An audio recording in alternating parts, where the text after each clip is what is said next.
As you probably know, atoms have a nucleus that's made up of protons and neutrons.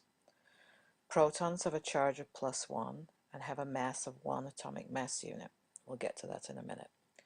Neutrons have 0 charge and a mass of about 1 atomic mass unit. Remember that atoms are always neutral, so the number of protons is always equal to the number of electrons.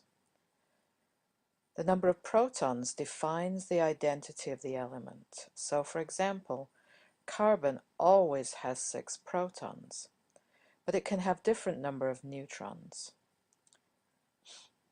Species that have the same number of protons and different numbers of neutrons are called isotopes.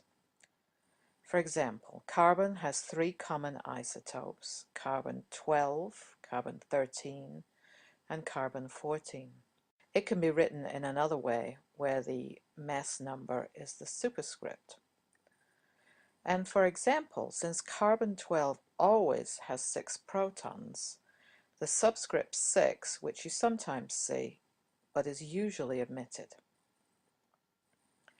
So carbon-12 has 6 protons, and therefore it must have 6 neutrons. And that's where the number 12 comes from. This is called the mass number, given the symbol A sometimes. Carbon-13 has 6 protons, and therefore 7 neutrons, and carbon-14 must have 8 neutrons. So the existence of isotopes explains why atomic masses that you see on the periodic table are often not whole numbers. So for example, carbon-12 is the major isotope of carbon, but yet the mass number here is not a whole number. This is the atomic mass, and instead of being the number of protons plus neutrons, is the weighted average mass of naturally occurring isotopes.